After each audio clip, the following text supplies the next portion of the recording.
السلام علیکم ناظرین، اس ایپیسوڈ کے شروعات میں ہم دیکھتے ہیں ادرنی میں سلطان بایزید اور اپنی بیگمات کے ساتھ بیٹھے ہوتے ہیں اور بایزید سے کہتے ہیں کیا انہوں نے آپ کو مارکے کے بارے میں بتایا، تاریخ کے درس میں جنگ بدر کا مارکا؟ تو بایزید کہتا ہے نہیں بتایا۔ سلطان کہتے ہیں بدر اسلامی تاریخ کا سب سے اہم مارکا اور فتح ہے۔ غضبناک خونی دماغ والے کافر مسلمانوں کی نہ رکنے والی الغار کو روکنے کے لیے انہوں نے فوج بنائی اور ہمارے پیغمبر صلی اللہ علیہ وسلم اور صحابہ کرام کے خلاف کھڑے ہو گئے۔ اللہ کی مدد سے اسلامی فوج نے پہلا مارکا جیت لیا اور اسلام کی نہ رکنے والی الغار جاری رہی۔ لیکن یہاں قابل توجہ بات یہ ہے کہ اس لڑائی میں بھائی بھائیوں کے خلاف کھڑے ہو گئے، بھتیجے چچا کے خلاف کھڑے ہو گئے اور سب سے اہم بات باپ بیٹوں کے خلاف کھڑے تھے۔ اسلامی فوج میں بہت سے سپاہی اپنے بھائیوں چچا اور باپ کے خلاف کھڑے تھے۔ پھر بار خاتون کی طرف دیکھتے ہوئے سلطان کہتے ہیں لیکن اس جنگ کے بعد کسی نے ان سپاہیوں سے اپنے باپ یا بھائیوں کے ساتھ جو کچھ کیا اس کی قیمت ادا کرنے کو نہیں کہا۔ باپ کی وجہ سے بیٹے کو مجرم نہیں سمجھا جا سکتا اور بیٹے کی وجہ سے باپ کو مجرم نہیں سمجھا جاتا۔ یہ سن کر گلشا تھوڑی پرسکون ہوتے ہوئے باہر کی جانب دیکھنے لگ جاتی ہے اور سلطان بھی باہر پہ قدرے غصہ دکھائی دیتے ہیں۔ اس لیے ایک سپاہی اجازت لے کر وہاں داخل ہوتا ہے اور سلطان سے کہتا ہے سلطان بازنطینی میگا ڈیوک لوکاس نوترس یہاں آیا ہے۔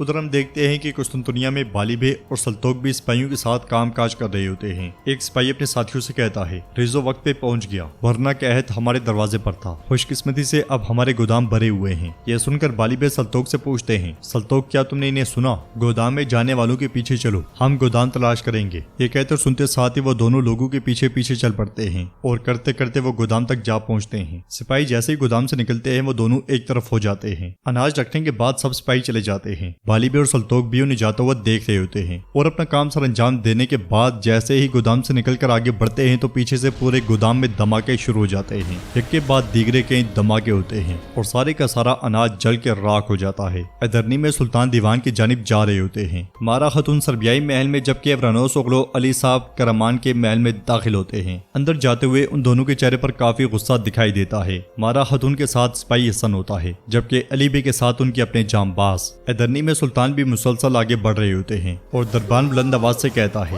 دستور بادشاہ پناہ سلطان محمد خان تشریف لا رہے ہیں۔ یہ سنتے ساتھ ہی سپاہی نوترس کو جھکا دیتے ہیں اور سلطان دیوان میں داخل ہوتے ہیں۔ مارا خاتون اور علی بے بھی وہاں موجود لوگوں کو دیکھتے ہوئے آگے بڑھتے ہی چلے جاتے ہیں۔ برانکوچ اور ابراہیم بھی تخت پہ براجمان ہوتے ہیں۔ ایک طرف سلطان تخت پہ بیٹھتے ہیں تو دوسری طرف علی بے کے لیے ان کا چوغا بچھا دیا جاتا ہے۔ علی بے آگے بڑھ کر چوغے پہ کھڑے ہو جاتے ہیں۔ سربیا میں مارا خاتون اپنے باپ برانکوچ سے کہتی ہیں سلطان محمد خان کے ساتھ کیے ہوئے وعدے کو توڑتے ہوئے کیا آپ کو ذرا بھی شرم محسوس نہیں ہوئی برانکوچ؟ تو برانکوچ کہتا ہے یہ جگہ جہاں تم اپنا غصہ نکال رہی ہو یہ تمہارا ملک ہے اور میں تمہارا باپ، ذرا سنبھل کے بات کرو مارا۔ جواب مارا خاتون کہتی ہیں میں یہاں کسی ایسے بادشاہ کی بیٹی بن کر نہیں آئی جو اپنا وعدہ پورا نہ کر سکے بلکہ عثمانی خاتون مارا بن کر آئی ہوں۔ ادھر علی بے ابراہیم بے سے کہتے ہیں میں ریاست عالیہ کے سلطان ترکوں کے حکمران اور سلطانوں کے سلطان محمد خان کے حکم سے آیا ہوں۔ تو سلطان ابراہیم کہتا ہے بولے میں سن رہا ہوں۔ علی بے کہتے ہیں ہم نے سنا ہے کہ تم نے ان آدمیوں کو قتل کیا جو رسول اللہ صلی اللہ علیہ وسلم کی بشارت کو پورا کرنے نکلے تھے۔ تمہارا راستہ غلط ہے اور تم غلط لوگوں کا ساتھ دے رہے ہو۔ تم نے جو کچھ کیا نہ تو وہ روایات کے مطابق ہے اور نہ ہی اسلام کے مطابق۔ اپنے اس رویے کو فوراً ترک کر کے حقیقت کی طرف رجوع کر لو۔ اس دنیا میں تم نے جو راستہ اپنایا ہے اس کا انجام اس دنیا میں ناکامی اور ابدی دنیا میں عذاب ہے۔ اس غلطی میں خود کو شریک مت ٹھہراؤ۔ یہ سن کر سلطان ابراہیم کہتا ہے اگر ہم آپ کے کہنے کے مطابق عمل نہ کریں پھر کیا ہوگا؟ سربیا میں مارا دیوان میں موجود لوگوں سے کہتی ہے عثمانیوں نے آپ کو اعتماد اور امن دیا ہے۔ تو سرگئی آگے بڑھتے ہوئے کہتا ہے انہوں نے جو دیا اسے زیادہ لے بھی لیا۔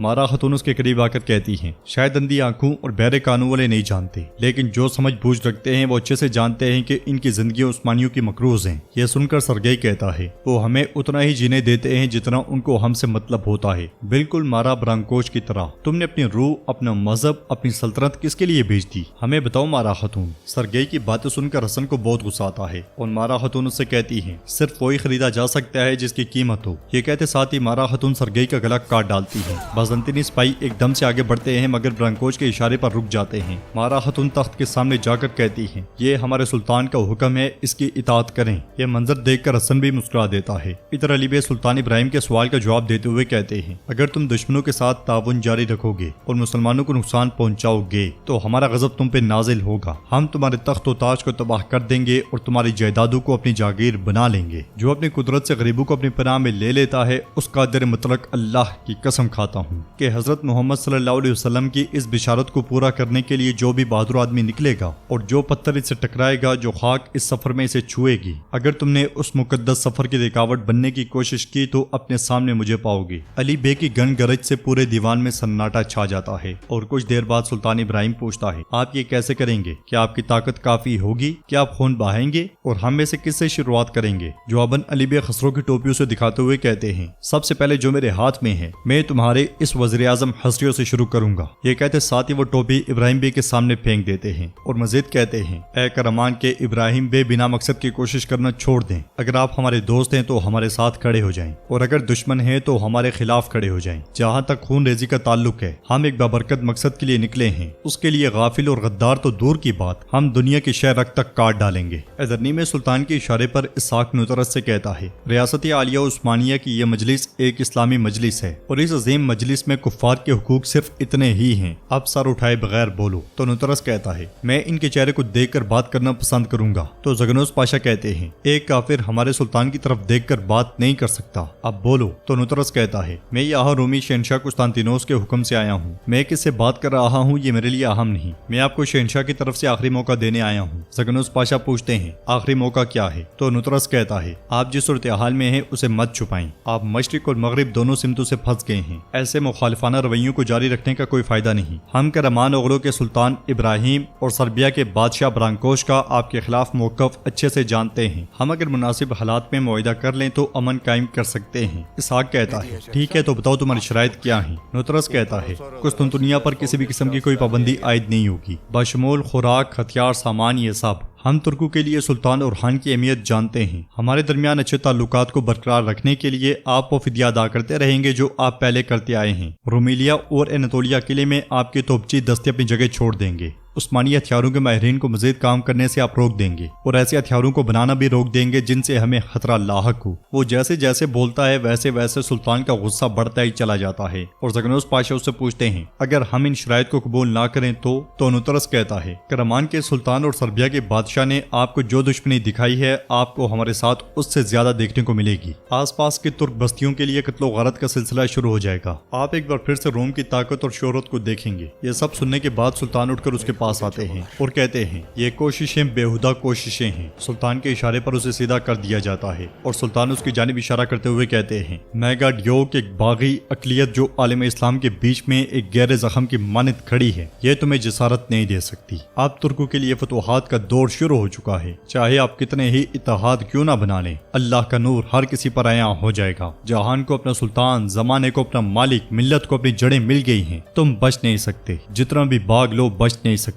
اور خاص طور پر یہ کبھی مت بھولنا میگا ڈیو، جہاں ہماری طاقت پہنچ سکتی ہے تمہاری سوچ بھی نہیں پہنچ سکتی۔ اس کے ساتھ ہی سلطان کے اشارے پر سپاہی اسے وہاں سے لے جاتے ہیں اور ایپیسوڈ بھی اختتام پذیر ہوتی ہے۔ کیسا لگا آپ کو یہ کمپلیٹ بولم؟ کل انشاءاللہ سلطنت عثمانیہ کی بھی کمپلیٹ ایپیسوڈ اپلوڈ کی جائے گی۔ اگر آپ کو ویڈیو پسند آئی تو ویڈیو کو لائک کر دیں، چینل کو سبسکرائب کر لیں اور نوٹیفیکیشن بیل کو آن کرنا مت بھولیں۔ انشاءاللہ ملتے ہیں نیکسٹ ویڈیو میں، تب تک کے لیے رکھیں اپنا اور اپنوں کا بہت زیادہ خیال۔ اللہ نگہبان۔